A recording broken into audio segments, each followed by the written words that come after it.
자기 부모와 처자와 형제와 자매와 및 자기 목숨까지 미워하지 아니하면 능히 나의 제자가 되지 못하고,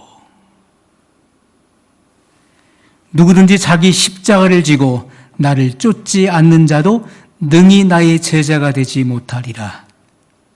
예수님께서는 제자가 되기를 자청하는 자들에게, 예수님의 제자가 되기를 자청하는 자들에게서 아무런 준비가 되지 않은 것을 보시고, 제자는 아무나 될 수 없다는 것을 단언하신 말씀인 것입니다. 제자는 아무나 될 수 없는 것이다. 확실한 각오와 결단을 가지지 않은 사람은 누구든지 주님의 제자가 될 수 없다는 것을 말씀했습니다. 여러분, 예수님 당시에 가장 끔찍했던 사형제도는 십자가형이었습니다. 십자가형은 그 당시에 로마에서는 없었던 형벌이었습니다. 유대에만 있었던 가장 괴롭고 살아있는 동안에 가장 고통을 느끼면서 죽게 하는 그러한 사형기구였습니다. 그런데 그 로마의 탄압이 시작됐을 때 이 십자가형이 등장을 하게 되는 것이죠. 여러분, 예수님께서 말씀하시기를 누구든지 자기 십자가를 지고 나를 쫓지 않는 자도 능히 나의 제자가 되지 못하리라. 십자가만 생각해도 끔찍한 것인데 자기 십자가를 지고 나를 쫓지 않는 자는 나의 제자가 되지 못한다, 이렇게 말씀하셨어요. 여러분, 십자가를 지는 목적이 무엇입니까? 그것은 죽기 위해서 십자가를 지는 것입니다. 십자가를 지는 목적은 죽음을 향해서 가는 것입니다. 이것은 하나님의 뜻에 철저하게 자기를 굴복시키고 끝까지 순종의 길을 가는 것, 그것이 십자가의 길인 것입니다. 자기의 목숨까지도 희생해 가면서 가야 되는 고난의 길을 예수님께서 말씀하셨던 것이죠. 여러분, 킹제임스 버전에 보면은 오늘 본문의 말씀이 이렇게 기록되어 있어요. 누구든지 자기 아버지나 어머니나 아내나 자식이나 형제나 자매나 정녕 자기 목숨까지도 미워하지 않은 채 내게로 오면 그는 나의 제자가 될 수 없느니라. 또 누구든지 자기 십자가를 지지 않고 나를 따라오는 자는 나의 제자가 될 수 없느니라. 이렇게 말씀했어요. 여러분, 오늘 우리는 사람의 뜻과 하나님의 뜻이 마찰을 일으킬 때 언제나 하나님의 뜻에 순종하는 태도를 취해야 된다는 것을 우리는 분명히 해야 될 것입니다. 예수님께서는 사랑이신데 누구든지 자기 아버지나 어머니나 아내나 자식이나 형제나 자매나 정녕 자기 목숨까지도 미워하지 않은 채 내게로 오면 그는 나의 제자가 될 수 없느니라. 주님은 미워하라 이렇게 말씀했는데, 그러면 주님께서 하셨던 모든 말씀은 어불성설이 되는 것이죠.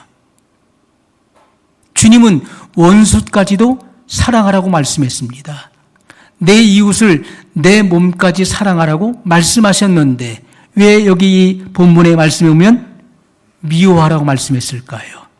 이것은 덜 사랑한다는 의미를 가지고 있는 말씀인 것입니다. 덜 사랑한다. 상대적으로 다른 것보다 덜 귀히 여기는 것을 의미하는 것입니다. 부모의 뜻과 부모의 말씀일지라도 하나님의 말씀과 상충될 때는 반드시 하나님의 뜻을 따라야 된다는 것을 분명히 말씀하고 있는 것입니다. 여러분, 세상의 법과 하나님의 법이 대치할 때 반드시 우리는 하나님의 법을 따라야 된다는 것을 분명히 말씀하고 있는 거예요. 사람보다도 하나님을 더 사랑해야 되는 것이고, 세상의 법보다도 하나님의 법을 더 귀히 여겨야 된다는 것을 분명히 말씀하고 있는 내용인 것입니다. 그런 자만이 주님의 제자가 될 수 있다는 것을 분명히 말씀하셨어요.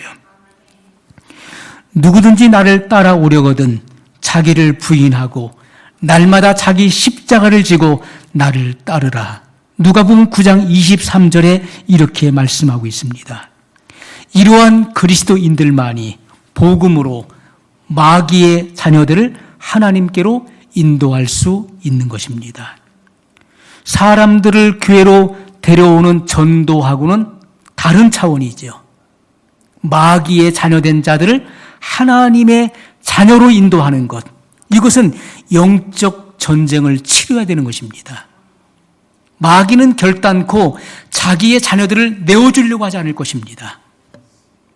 그렇기 때문에 치열한 영적 전쟁이 있어야 되는 것이죠. 그래야만 마귀에게 속한 자들을 하나님께로 인도할 수 있는 것입니다. 어둠에서 빛으로 인도할 수 있는 거예요. 그 옥에서 끄집어 낼 수 있는 것입니다. 그것이 하나님의 자녀들이 이 마지막 시대에 해야 될 임무라고 하는 것이죠. 오늘날 교회 안에는 불신자들이 너무나 많습니다. 교회를 다니고 있지만은 실상은 하나님을 믿지 않고 성경의 진리를 믿지 않는 이들이 너무나 많이 있다는 것입니다. 그러므로 오늘날 성경적 복음을 전파하지 않고 세상과 희석된 메시지를 전한다면은, 세상과 혼합된 메시지를 전한다면은 성도들은 말씀의 양식을 받아 먹지 못하기 때문에 영적으로 죽게 되는 것입니다. 아이들은 젖달라고 아우성인데 엄마가 젖이 나오지 않는 거예요. 젖이 말랐다면 무엇으로 줄 수 있겠습니까? 오늘날 수많은 영혼들이 영적인 결핍, 하나님의 말씀이 없으므로 영적 기갈을 만났습니다. 양식이 없어서 주림이 아닙니다. 하나님의 말씀의 양식이 없으므로 기근이 찾아온 것입니다. 물이 없어서 기갈이 아니라 하나님의 말씀의 생명수가 말랐기 때문에 기갈을 당한 것이라고 성경은 말씀하고 있어요. 수많은 영혼들이 하나님의 생명수에 목말라 있습니다. 아이들은 젖달라고 아우성인데 엄마에게서 젖이 나오지 않는 거예요. 그러므로 영혼들은 핍절해가고 생명의 양식을 먹지 못하기 때문에 죽어가고 있다는 것입니다. 호세아 4장 6절에 보면 하나님께서 이렇게 말씀하십니다. 내 백성이 지식의 부족으로 멸망하는도다. 킹제임스 버전에 이렇게 기록되어 있어요. 내 백성이 지식의 부족으로 멸망하는도다. 내가 지식을 거부하였으므로 나도 또한 너를 거부하리니 내가 나에게 제사장이 되지 못하리라. 내가 내 하나님의 율법을 잊었으니 나도 또한 내 자녀를 잊어버리리라. 아주 엄중한 경고의 말씀을 하셨던 것입니다. 여러분, 초대교회는 세상을 뒤집어 놓았습니다. 초대교회는 성령의 세례를 받아서 세상을 뒤집어 놓았는데 오늘날 우리의 현실은 세상이 교회를 뒤집어 놓고 있어요. 그런데 교회는 속수무책에 빠져 있다는 것입니다. 초대교회에 있어서 가장 위험했던 시기는 언제였습니까? 예수님을 믿지 않는 자들이 사도 바울을 옥에 가두고 사도들을 탄압할 때가 가장 위험한 시기였었나요? 그렇지가 않습니다. 거짓 영을 받은 자들이 진리를 말했을 때가, 그때가 가장 위험했던 시기였다는 것입니다. 사도행전 16장 16절 이하의 말씀을 보게 되면은 바울 일행이 복음을 전하기 위해 다니는데 길을 가다가 저 많은 여종 하나를 만나게 됩니다. 그는 귀신 들려서 그 귀신의 지혜와 귀신의 힘으로써 점을 쳐서 자기의 주인을 이롭게 하는 자였어요. 그 주인은 그 여종을 이익의 재료로 삼았던 것입니다. 그런데 바울 일행을 보고 이 점치는 여자가 따라오면서 이렇게 부르짖는 것입니다. 모든 사람들에게 선전을 하는 거예요. 그 여종이 바울과 우리를 따라오면서 이 사람들은 가장 높으신 하나님의 종으로서 지금 여러분에게 구원의 길을 전하고 있다 하고 소리를 질렀다는 것입니다. 이 사람들은 바울과 그 일행을 가리켜서 사람들에게 지금 광고하고 선전하고 있는 것입니다. 이 사람들은 가장 높으신 하나님의 종으로서 지금 여러분에게 구원의 길을 전하고 있다. 이렇게 소리를 지르는 거예요. 바울이 더 이상 그것을 참지 못하고 그 귀신을 명하여서 귀신을 나가게 했습니다. 그 주인들이 자기들의 그 이익이 없어진 것을 보고 그들을 신고하게 되고 바울 일행은 체포를 당하게 됩니다. 여러분, 이 말이 왜 잘못된 말일까요? 이것은 귀신의 소리입니다. 귀신 들린 이 점하는 여종이 이렇게 소리를 질렀어요. 이들은 구원의 길을 전하고 있다. 지극히 높으신 하나님의 종들로서 구원의 길을 전하고 있다. 이렇게 소리치는 것이 왜 잘못됐냐 하는 거예요. 여러분, 이 말씀 속에는요, 이 구원의 길을 전하고 있다. 이 구원의 길에는 관사가 빠져 있어요. 이것은 일반적인 구원의 길을 의미하는 것입니다. 여러 종류의 구원의 길이 있는데 그 중에 하나의 구원의 길을 지금 말하고 있는 것이죠. 이것은 종교 다원주의를 말하는 것입니다. 여러분, 오늘날 종교 다원주의에서 하는 말이 무엇입니까? 구원의 길은 다양하다는 것이죠. 구원의 길은 여러 가지가 있다는 거예요. 그 중에 하나의 구원의 길을 말하고 있다. 이렇게 증거하고 있는 것입니다. 이것이 여러분 바로 비진리라는 것입니다. 이것이 가장 위험한 시기였다는 것이죠. 오늘날 여러분 WCC, WEA, NCCK에 소속되어 있는 목회자들이 이러한 성도들의 배도를 조장하고 있습니다. 구원의 길은 예수 그리스도에게만 있는 것이 아니다라고 주장하고 있는 거예요. 성경은 오직 천하 인간의 예수 그리스도 이름 외에는 구원을 얻을 만한 다른 이름을 주신 일이 없다라고 분명히 우리에게 밝히고 있는데, 산 정상이 하나인 것처럼, 산 봉우리가 하나인 것처럼 그 산 정상에 오르는 길은 다양하다. 여러 가지가 있는 것처럼 구원의 길은 여러 가지가 있다. 그러므로 모든 종교의 교리를 존중해 줘야 되고 그 교리를 믿음으로써 구원에 이르게 된다 하는 것이 종교 다원주의의 사상인 것입니다. 여러분, 귀신이 하는 말, 거짓 영에 붙들려 있는 사람들이 증거하는 이 진리는 잘못된 것입니다. 그렇기 때문에 바울이 그것을 못하도록 금했던 것이고 그 귀신을 명령했던 것입니다. 여러분, 오늘날 이 시대 속에서도 가장 위험한 것은 교회를 탄압하고 그리고 목회자들을 옥에 가두는 것이 위험한 것이 아니라 그보다 더 위험한 것은 거짓 영을 받은 자들이 진리를 전한다고 전하는 것이 더 위험하다는 것입니다. 비진리를 마치 진리인 것처럼 증거하고 있어요. 그것이 가장 위험한 시기인 것을, 가장 우리가 깨어서 경계해야 될 시기인 것을 기억해야 될 것입니다. 그것이 바로 위선적인 증언이에요. 귀신 들린 자가 증거하는 것은 그럴듯하지만은 그것은 위선적인 증언이었어요.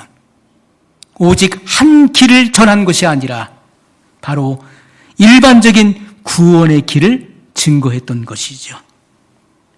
이것이 바로 위선적인 증언이며 선전인 것입니다. 여기 우리가 주의하지 않으면 안 되는 것이죠.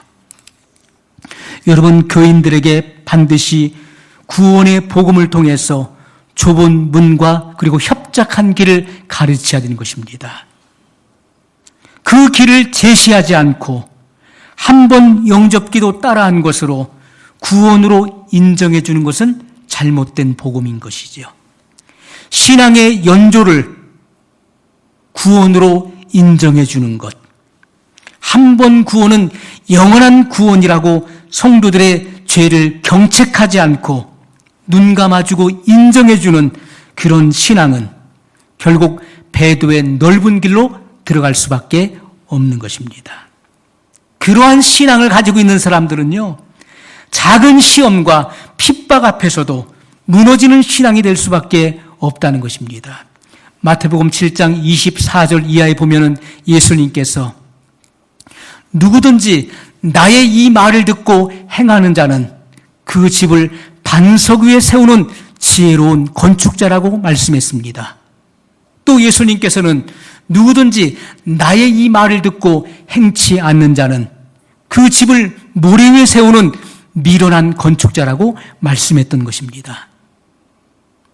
하나님의 말씀을 듣고도 행하지 않는 사람, 순종하지 않는 자들은 반드시 그 쌓은 공력이 나타날 때 하늘에서 비가 내리고 그리고 창수가 나고 흙탕물이 쏟아져서 그 집에 부딪힐 때, 그리고 강력한 바람이 불어서, 시험의 바람이 불어서 그 신앙을 시험할 때 그는 무너진다는 것입니다. 그 신앙은 무너져 버린다는 것입니다. 그 신앙은 자취를 찾을 길이 없게 되는 것이죠. 그러므로 우리는 하나님의 말씀을 듣고 책망을 받아야 되는 것이고, 하나님 말씀을 통해서 교훈을 받아야 되는 것이고, 하나님 말씀을 통해서 우리의 믿음이 견고하게 사랑으로 세워지지 않으면 안 되는 것입니다. 모든 말씀은 하나님의 감동으로 된 것입니다. 교훈과 책망과 바르게 함과 의로 교육하기에 유익한 말씀이라고 성경은 증거하고 있어요. 이 말씀을 통해서 우리가 바르게 세워지지 않으면 결단코 안 되는 것입니다. 여러분, 라오디게아 교회 같이 지금 이 마지막 시대는 라오디게아 교회의 양상을 띠고 있는 것입니다. 소아시아 7교회 중에서 시대적 변천으로 봤을 때 라오디게아 교회는 지금 이 마지막 지구 끝날의 시대를, 교회 시대를 의미하고 있는 것이죠. 라오디게아 교회는 예수님을 문 밖에 세워놓았습니다. 그리고 주님을 배도한 교회를 의미하고 있는 것입니다. 지금 여러분, 종교 다원주의 시대, 종교 통합의 시대가 열리면서 수많은 사람들이 배도의 길에 들어섰습니다. 멸망의 넓은 길을 지금 걸어가고 있는 거예요. 성경은 우리에게 분명히 말씀합니다. 디모데후서 4장 3절에 보면 때가 이르리니 사람들이 건전한 교리를 견디지 못하고, 자, 킹제임스 버전에 보면 마지막 시대의 양상을 우리에게 분명히 보여주고 있는데, 때가 이르리니, 이것은 마지막 시대를 의미하는 것입니다. 사람들이 건전한 교리를 견디지 못하고 참된 복음을 듣는 것을 못 견디한다는 것입니다. 견디지 못하기 때문에 그 복음을 거부하는 것입니다. 길을 닫아버리고 등을 돌리는 것입니다. 그들 자신의 정욕에 따라 가려운 길을 즐겁게 해줄 선생들을 많이 두리라, 이렇게 경고하고 있는 것입니다. 지금이 바로 그런 때인 것입니다. 사람들은 쉬운 구원을 찾고 있습니다. 쉬운 구원. 자기의 죄를 정당화시켜줄 그런 교리를 찾고 있는 것이고, 그런 교회를 찾고 있는 것입니다. 어떻게 하면 쉽게 구원받을 수 있을까? 죄의 습성 속에 살고 있음에도 불구하고 그것을 정당화시켜 줄 수 있는 그런 목회자와 그런 교회를 찾고 있는 것이죠. 그러나 하나님 말씀은 너무나 엄격한 것입니다.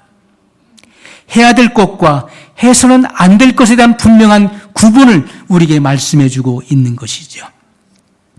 여러분, 사꾼 목자들이 불의와 타협하고 그리고 반기독교적인 행동을 하면서 성도들로 하여금 진리에서 돌이켜 배도의 길을 걸어가도록 조장하고 그리고 선동을 하고 있는 시대가 바로 이 마지막 시대인 것입니다. 이 시대의 싹군 목자는 누굽니까? 바로 성도들을 배도의 넓은 길로 이끄는 자들이 싹군 목자들이에요. 교인들에게 바른 구원의 교리를 가르치지 않는 것, 마땅히 가르쳐야 될 구원의 교리를 가르치지 않는 것, 경건의 삶을 가르치지 않는 것, 그리고 그들의 영혼을 죄악 세상 가운데 방치하거나 유기하는 자들, 그들이 바로 싹군 목자라는 것입니다. 그 영혼이 어찌 되건 죄악이 범람하는 세상 가운데서 그들을 방치해 둡니다. 여러분, 어린 아이들을, 이제 태어난 아이들을 방치해도 보십시오. 먹을 것을 주지 않고 그들을 보호하지 않는다면 그들은 얼마 못 가서 죽게 되는 것입니다. 지금 이 세상은 죄악이 관영하고 있습니다. 죄악이 넘치고 있어요. 그런데 이 죄악 많은 세상 가운데 그 영혼들을 책임질 그런 의무를 저버리고 방치해버리는 것입니다. 그리고 유기해버리는 거예요. 그들이 이 시대의 싹군 목자인 것입니다. 우리는 이 시대 가운데 민족적 배교가 얼마나 엄청난 심판을 가져온다는 것을 알아야 돼요. 여러분, 예레미야 5장에 보면은 유다가 바벨론 나라의 포로가 되어 잡혀갔던 그 첫 번째 원인이 무엇인가를 우리에게 밝혀주고 있는데 그것은 바로 민족적 배교였다는 것입니다. 유다 민족이 하나님을 배교했어요. 그래서 그들은 하나님의 준엄한 심판으로 말미암아 바벨론 나라의 포로로 끌려가게 되었습니다. 예레미야 5장 30절로 31절에 보면 경이롭고 무서운 일이 그 땅에서 행해지는도다. 선지자들은 거짓되이 예언하고 제사장들은 그들의 권력으로 다스리며 내 백성은 그렇게 하는 것을 사랑하니 그 마지막에는 너희가 어찌하려느냐. 자, 하나님의 간절한 호소와 탄식이 여기 나오고 있어요. 지금 현실이 그렇습니다. 여러분, 종교 지도자들이 세상 권세와 결탁하게 되고 그리고 자기의 본분을 잊어버렸을 때 불의와 타락의 길을 걸었던 것을 분명히 보여주고 있습니다. 종교가 정치 권력과 야합합니다. 그리고 권력에 아부합니다. 하나님을 떠나서 반역의 길을 걸어갈 때 무서운 일이 그 땅에서 행해진다고 분명히 말씀했어요. 경이롭고 무서운 일이 그 땅에서 행해지는도다. 우리가 상상도 하지 못했던 무서운 일, 경이로운 일이 그 땅에서 행해지는도다. 여러분, 우리가 하나님의 진리를 벗어났을 때 종교 지도자들과 또 성도들이 하나님의 말씀을 떠나서 배도의 길을 걸어갈 때 이 땅에서는 경이롭고 무서운 일들이 벌어지게 된다는 것을 분명히 말씀하고 있어요. 유다가 바벨론 나라의 포로로 갈 때 그 시대의 정황이 지금 이 시대 속에서 우리에게 똑같이 이루어지고 있다는 것입니다. 선지자들은 거짓되이 예언하고 제사장들은 그들의 권력으로 다스린다는 것, 이것은 하나님의 주신 권위로 다스리는 것이 아니라 자기들이 가지고 있는 그 정치 권력으로 다스렸다는 것입니다. 그리고 백성들은 그것을 눈감아 주는 거예요. 그것을 인정하는 것입니다.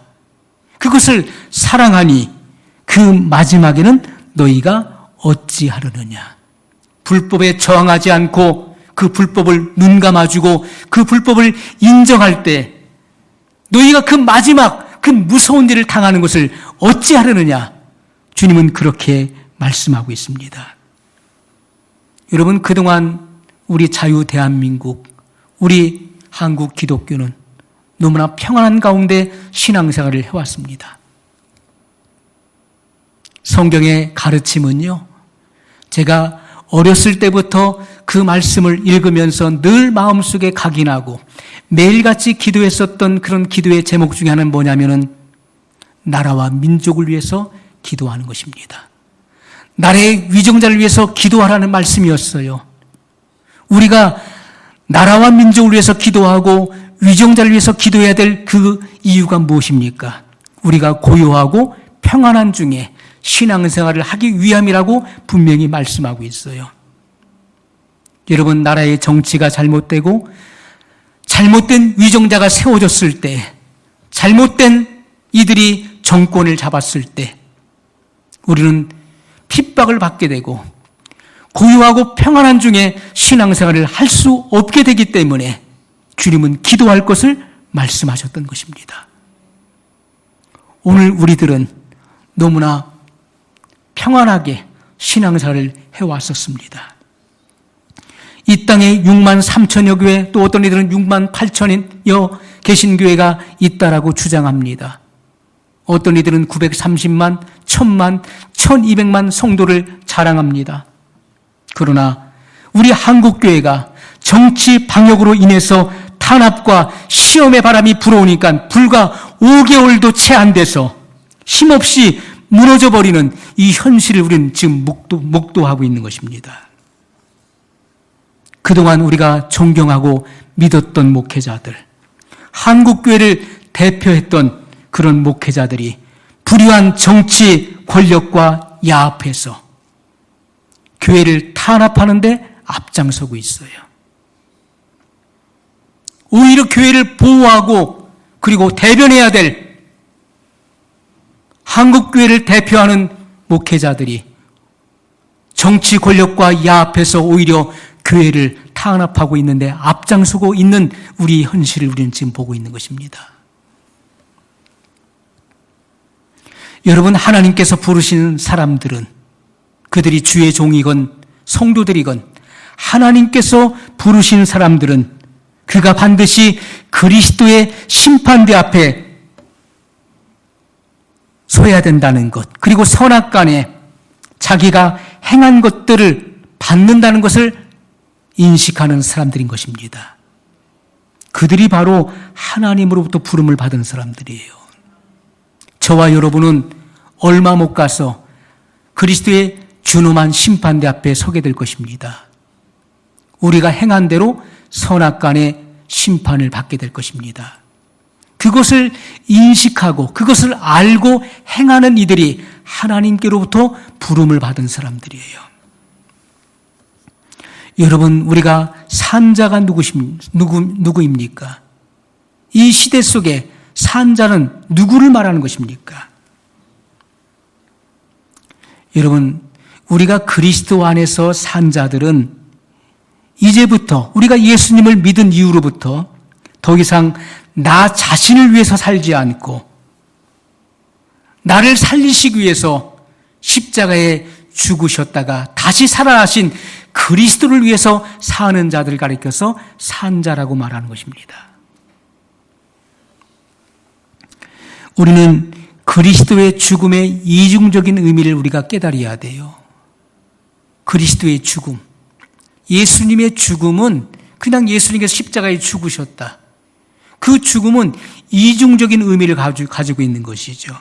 첫 번째는 나의 죄를 대속하기 위해 죽으신 것입니다. 자, 또 다른 방편은 내가 그리스도와 함께 죽었음을 우리에게 알려주는 것입니다.